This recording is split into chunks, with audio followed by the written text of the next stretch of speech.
বিজেপির বিরাট জয়ের মূল কাণ্ডারি হলো মাতৃশক্তি। এই মাতৃশক্তি সমাজ এবং রাষ্ট্রকে শক্তিশালী এবং সুদৃঢ় করতে পারে। শুক্রবার বাগবাসায় বিহার বিজয় সমাবেশে বক্তব্য রাখতে গিয়ে কথা বলেন প্রদেশ বিজেপির সহসভাপতি তাপস ভট্টাচার্য। সম্প্রতি বিহারের বিধানসভা নির্বাচনে বিরাট জয় পেয়েছে বিজেপি নেতৃত্বাধীন এনডিএ জোট। বিহারের এই বিরাট জয়ের সুবাদে রাজ্যের বিভিন্ন স্থানে শুরু হয়েছে বিহার বিজয় সমাবেশ। এরই অঙ্গ হিসাবে শুক্রবার উত্তর ত্রিপুরা জেলার বাগবাসা বিধানসভা কেন্দ্রে শনিছড়া বাজার প্রাঙ্গণে বিহার বিজয় সমাবেশের আয়োজন করা হয়। 6টি বিধানসভা কেন্দ্রের বিজেপি কর্মী সমর্থকরা এই সমাবেশে উপস্থিত ছিলেন। সমাবেশে বক্তব্য রাখেন প্রদেশ বিজেপির সহ সভাপতি তাপস ভট্টাচার্য, যুব রাজনগর বিধানসভা কেন্দ্রের প্রাক্তন বিধায়িকা মলিনা দেবনাথ, বাগবাসা বিধানসভা কেন্দ্রের বিধায়ক যাদবলাল নাথ প্রমুখ। এদিন সমাবেশে বক্তব্য রাখতে গিয়ে প্রদেশ বিজেপির সহ সভাপতি তাপস ভট্টাচার্য বলেন, বিহারের বিরাট জয়ের মূল কাণ্ডারি ছিল মাতৃশক্তি। তারা বিহারে বিজেপিকে দুহাত ভরে ভোট দিয়েছেন। তিনি বলেন, এই মাতৃশক্তি এমন এক শক্তি যে শক্তি সমাজ এবং রাষ্ট্রকে শক্তিশালী এবং সুদৃঢ় করে।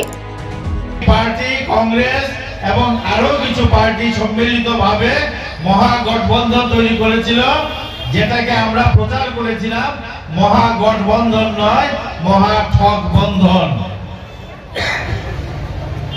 বিহার নির্বাচনে আজকে যেমন এখানে এই কার্যক্রমে প্রচুর পরিমাণ মাতৃশক্তি উপস্থিত আছেন, বিহার নির্বাচনেও কিন্তু ভারতীয় জনতা পার্টিকে বিহারের মাতৃশক্তি মায়েরা এবং বোনেরা দুহাত ভরে ভোট দিয়েছেন।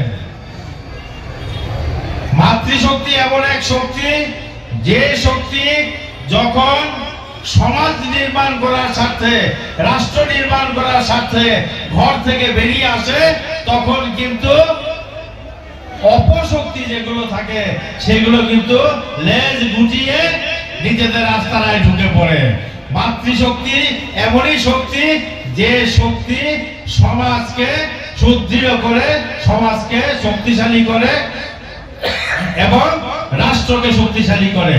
সমাবেশে বক্তব্য রাখেন বাগবাসা বিধানসভা কেন্দ্রের বিধায়ক যাদবলাল নাথ। তিনি তার বক্তব্যে উত্তর ত্রিপুরা জেলায় চলমান বিভিন্ন উন্নয়নমূলক কর্মসূচির কথা তুলে ধরেন। পাশাপাশি আগামী দিনে সংগঠনকে আরও শক্তিশালী করার আহ্বান জানান তিনি। এই সমাবেশে বিজেপি কর্মী সমর্থকদের উপস্থিতি ছিল লক্ষণীয়। Bureau report, Asian Times.